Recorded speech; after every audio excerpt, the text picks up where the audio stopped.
Hello friends, welcome to village వంటలు. ఈరోజు మనం మంచి స్పైసీగా అప్పటికప్పుడు తక్కువ టైంలో కారం రైస్ ఎలా చేసుకోవాలో చూసేద్దాం. ఈ రైస్ అనేది మనకి లంచ్ బాక్స్కైనా బాగుంటుందండి. ఈ రెసిపీని మనం నైట్ మీల్ అండ్ రైస్ అయినా మార్నింగ్ బ్రేక్ఫాస్ట్ లాగా చేసుకోవచ్చు. అలాగే ఈ రెసిపీ బ్యాచిలర్స్కి అయితే చాలా హెల్ప్ఫుల్గా ఉంటుంది. 5 మినిట్స్లోనే మనం చేసేసుకోవచ్చు అనమాట.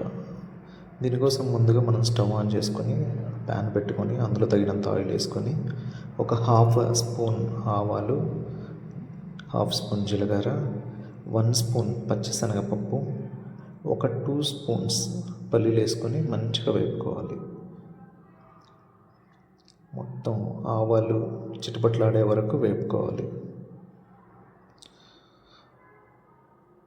ఈ రెసిపీ మన చిన్నపిల్లలు కూడా ఎంతో ఇష్టంగా తింటారు. ఇందులో ఒక 5 రెబ్బలు వెల్లుల్లి వేసి, అలాగే పచ్చిమిర్చి చీలికలు ఒక 5 పచ్చిమిర్చి చీలికలు వేసుకొని మంచిగా వేపుకోవాలి. బాగా పచ్చిగా లేకోకుండా ఆయిల్లో బాగా వేగిపోవాలి.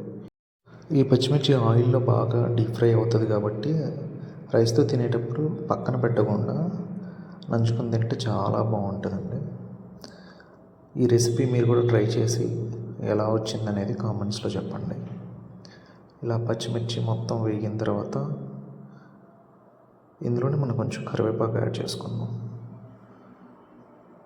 కరివేపాకు కూడా మొత్తం బాగా వేగిపోయిన తర్వాత ఇందులో మనం ఉప్పు, కారం, పసుపు వేసుకుందామండి. ఆ ఉప్పు, కారం, పసుపు వేసిన క్లిప్ అనేది మిస్ అయిపోయింది నా దగ్గర, సో నేను ఇది యాడ్ చేయట్లేదు.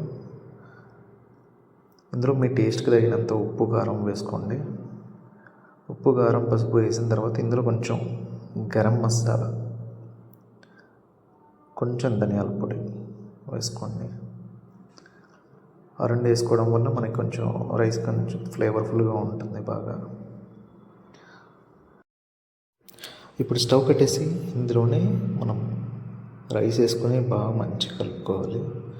రైస్ అనేది గడ్డలు లేకుండా మొత్తం పొడి పొడి అయ్యేలాగా బాగా నీట్గా కలుపుకోవాలి.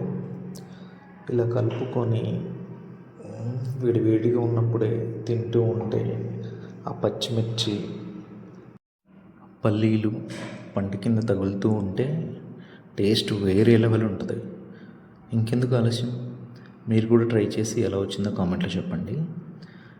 ఈ వీడియో మీకు నచ్చినట్టయితే లైక్ చేయండి, షేర్ చేయండి, అండ్ తప్పకుండా కామెంట్ చేయండి, అండ్ మీ ఫ్రెండ్స్ అండ్ ఫ్యామిలీకి రికమెండ్ చేయండి. Thanks for watching. Please subscribe my channel.